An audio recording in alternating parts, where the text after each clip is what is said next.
sejam todos bem-vindos a mais um vídeo do nosso canal. Eu sou José Carlos da Silva. Eu sou Edivan Oliveira e vamos gravar mais um vídeo para a playlist Análise e Opiniões. Como falamos no vídeo passado, os melhores livros que lemos em 2020, citamos esse aqui. Decidimos trazer para vocês uma análise, uma resenha do 21 lições para o século 21. Lembre-se, se inscreva no canal, acione o sino para receber notificações sempre que um vídeo for postado. Então, Yuval Noah Harari é um escritor, historiador e autor de 3 livros, sendo eles 2 best-sellers, né, que é esse aqui, que é as 21 lições para o século 21, Sapiens e Homo Deus. Então ele faz uma análise de conjuntura, uma análise histórica, uma análise atual e uma análise para o futuro. E nesse livro aqui, 21 lições para o século 21, ele faz uma contextualização histórica, mas trazendo tudo para o que estamos vivendo no hoje.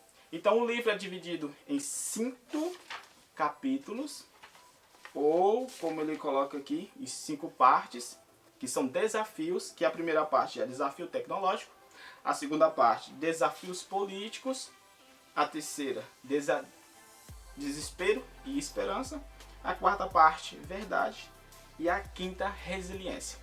Então, como o José Carlos já disse, o livro ele está dividido em 5 partes.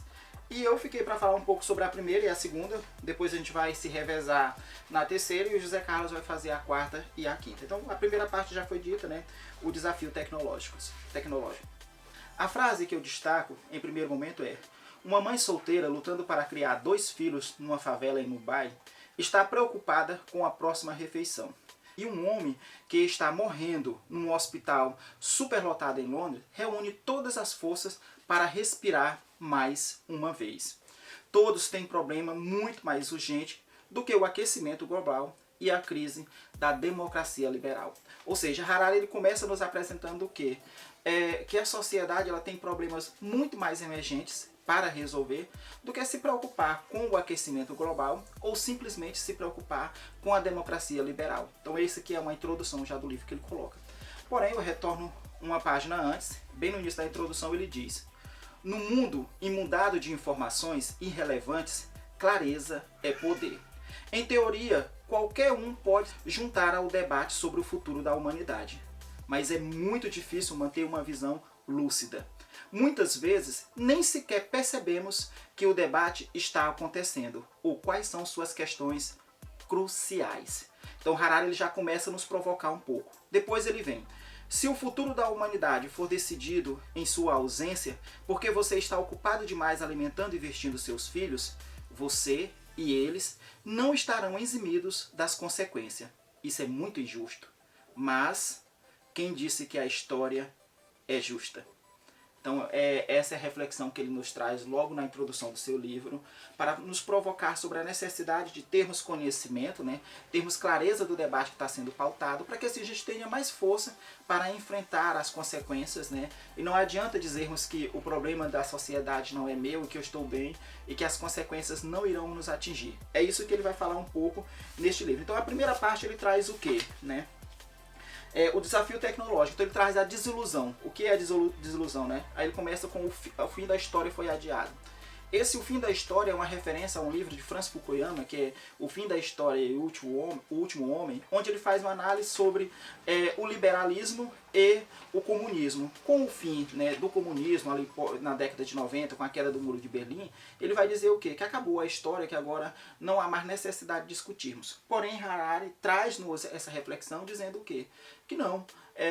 Com esses que os desafios, mesmo com a queda do Muro de Berlim, mesmo com a queda do comunismo, né, ainda assim há um problema, porque o liberalismo ele não está conseguindo se firmar, tem problemas e esses problemas precisam ser enfrentados para que tenhamos uma sociedade melhor. E aí ele traz uma análise das 3 teorias, né, que foram abordadas, que foi o fascismo até a Segunda Guerra Mundial. Com a queda da Segunda Guerra Mundial, o fascismo acaba e aí continua durante as décadas seguintes, até a década de 90 do século passado. Continua a disputa entre comunismo e liberalismo, para ser mais específico, trazendo a Guerra Fria, né, entre os Estados Unidos e a União Soviética. Porém, terminou, mas ainda assim, como ele diz, né, o fim da história foi adiado. que seria aquela visão de Francis Fukuyama, porque a gente continuando um debate urgente que vai se revelando, né? Tem vários problemas de uma democracia liberal. Ele vai falar da liberdade. O que seria essa liberdade? Ele vai nos colocar que todos os nossos dados com a tecnologia estão armazenados. E quem controla esses dados, controla tudo, né? Nós vimos recentemente vazamentos de dados do Facebook, como um exemplo que eu posso trazer aqui, onde várias contas, várias coisas foram expostas, segredos e tudo mais. Então, ele vai nos dizer o quê? Que no futuro talvez bem próximo, as pessoas sejam ameaçadas porque aqueles dados estão controlados e ao mesmo tempo hoje você acessa, citando aqui meu colega Fernandes, uma vez ele deu uma palestra aqui que ele dizia o quê? Que quando você faz uma pesquisa no computador, automaticamente no dia seguinte aparecem várias outras pesquisas indicando para que você vá àquele produto. Ou seja, as pessoas, né, quem está por trás dos dados, sabem o que estamos fazendo. Como ele fez essa análise anterior, né, da tecnologia, dos dados, quem pode regular a propagação dessas informações? Quem pode regular? Quem detém o controle de tudo isso? Então, é o desafio político, porque nós precisamos cada vez mais de legisladores que sejam capazes de interpretar, né, esses problemas e possam criar leis que sejam ao mesmo tempo leis para coibir, né, certos tipos de avanços que podem ameaçar a humanidade, como também eles precisam ter sabedoria para permitir, porque do contrário nós teremos, né, se começar a proibir as coisas, proibir a informação, nós vamos perder um princípio que é o princípio da liberdade. Fazendo um adedozinho para o Edivan voltar para a terceira parte, essa questão de quem vai ser o responsável por liberar ou não os dados, né, é um debate colocado na atualidade e é um debate, um desafio para os políticos, porque os políticos que comandam a regra do jogo, né? Na forma mais bela de se ver a política, segundo Aristóteles, né, é a virtude suprema. E é os políticos, colocados por nós, lógico, que nos representam, que vai ter que trazer esse debate ético, que vai ter que fazer esse debate. Tanto é que já na Câmara e no Senado tem a CPI da Fake News, que ainda é levado de uma forma assim, não tão clara, porque não traz esse debate ético, não traz esse debate bem claro e bem detalhado, né? Ainda há uma guerra ideológica em cima desse debate que não está explorando a total dimensão da questão, que é o mundo está se transformando e existe agora dois universos: o universo real, o universo físico, e o universo virtual, onde a ética e a virtude tem que estar pautadas nos dois de forma igual. A lei e a responsabilidade tem que estar nos dois universos de forma igual. Por isso que essa CPI da fake news, esse debate tem que ser pautado. É bem interessante a gente saber o que os nossos representantes, no caso os políticos, estão fazendo em decorrência disso. Tanto é que hoje as nações avaliam as guerras e estão fazendo guerra de forma diferente. Sem ser aquelas potências subdesenvolvidas, mas as potências que são desenvolvidas, que são no topo dos topos, elas não fazem mais guerra de conflito ativo. Elas não pegam em armas e vão, a não ser financiar, como os Estados Unidos financia grupos paramilitares na Líbia, e aí o Putin financia o governo ditador que está no comando da Líbia. E aí você tem o surgimento de grupos extremistas como a Nação do Islã, que agora já perdeu todo o seu espaço, todo o seu território, todo o seu califado. E não é mais vamos dizer assim, uma ameaça à Europa, porque já não tem detentando poder e está se estacionando, porque o conflito armado não é mais uma via, como dizer assim, que dê lucro. Não é mais uma via que dê lucro. Tanto é que o Harari coloca aqui, quando Putin, parece que foi em 2014, anexou a Crimeia, ele fez um conflito armado, mas só que foi um conflito armado onde não teve resistência. Então, tanto a população da Crimeia quanto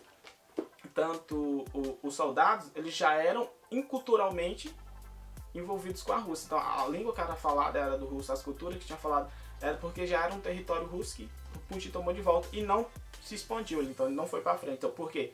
O conflito armado não dá mais lucro. O que vai dar lucro agora, que Harari vai colocar o quê? É os conflitos ideológicos, os conflitos biológicos e tecnológicos. Tanto é, como a Dilma falou, agora quem detém o conhecimento, quem detém os dados das populações, das informações, é quem detém o monopólio do poder. E é isso que a China percebeu, que se cresceu economicamente, que se resguardou, teve paciência com o seu ditador com seu presidente Xi Jinping.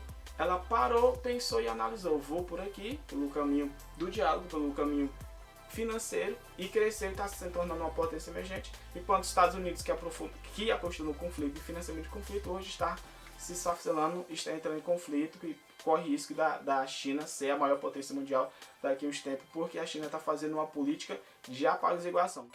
E outro capítulo que me chama muita atenção dentro dessa parte, que é desespero e esperança, é a humildade. Ele vai falar que você não é o centro das coisas e que você precisa ter humildade. Mas ele não fala só a pessoa subjetiva, ele vai falar de você enquanto nação. Ele vai falar dos contextos históricos onde as nações pensavam que, tipo assim, os judeus pensavam que eram o povo eleito, vive sem terra. Os palestinos têm a terra, mas não têm o direito. Então, os cristãos. Então, a maioria no universo e acha, a maioria no mundo e uma das maiores religiões do mundo e acham que é. Então, ele vai falar que o centro do universo não é você, mas o coletivo. É importante acreditar no coletivo. A nação, as nações agora, elas não podem ficar isoladas no seu nacionalismo, porque elas não são mais os centros do universo. E foi isso que a China percebeu, e isso que está fazendo a política ideológica, a geopolítica girar. É muito interessante essa parte, desespero e esperança. Leiam ela. Vamos para a próxima, que é a minha também, que agora é a minha parte, que é a parte 4, verdade. E na parte 4, que ele vai falar da verdade, eu escolhi um capítulo em particular para falar, que é a pós-verdade. A pós-verdade vai tratar justamente de fake news. Ele vai falar que também que não é um termo novo, embora fake news, a palavra fake news, nossa semântica, seja usada agora no século XXI, mas ele vai falar que sempre houve fake news, desde o começo da história até aqui. Aí ele vai falar as grandes mentiras que foram contadas no mundo.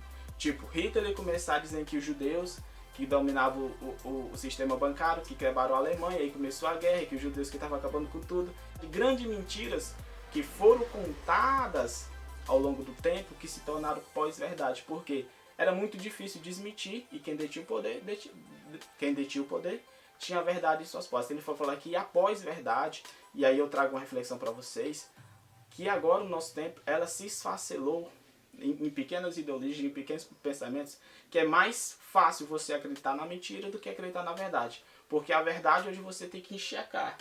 E a mentira, que agora é o termo fake news, você só acredita e repassa. E ele vai falar que ao longo do tempo isso foi introduzido por quê? A história é contada por quem vence. E quem vence conta a história da sua forma. E tem eu até citei no outro vídeo, mas vou citar nesse também. A CNN tem uma bateria de entrevistas que se chama Mundo Pós-Covid, que é muito tratado sobre essas questões, sobre como o mundo está se relacionando à Covid, como os governos estão tratando a Covid em parceria com a ciência ou não, o vírus envolvido com a sua ideologia ou não, a população em que ela está acreditando, como está acontecendo, a filosofia por trás disso, o pensamento humano por trás disso, né? É importante vocês assistirem para complementar o conteúdo. Então ele traz muito disso, né? Como a mentira foi introduzida ao longo do tempo e como ela vai acontecer agora e como será no futuro, que ele vai falar um pouco que a nossa visão de mundo está se misturando com a visão de mundo de ficção científica, que no futuro talvez a gente não saiba o que é a verdade e o que seja mentira por causa de misturas de ficção científica, porque está mais fácil acreditar na mentira do que na verdade.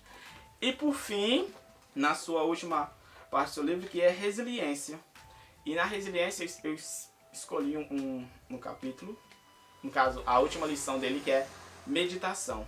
E essa última lição dele eu gostei muito porque ele vai falar assim, eu sou muito cético, eu não acredito em quase nada, sou um homem da ciência, um contexto histórico, mas o que eu faço para suportar tudo isso? O que eu faço para ter o controle de tudo isso? E ele vai contar um pouco dos seus relatos, tanto como quando ele cresceu, porque quando ele se descobriu como homossexual, e como foi esse trânsito na faculdade dele, e ele esperava muito das religiões, ele esperava muito da sociedade, ele esperava muito da filosofia, ele esperava muito da família dele, e para as perguntas que ele tinha, não apareciam resposta. E aí o amigo dele convidou ele para meditar.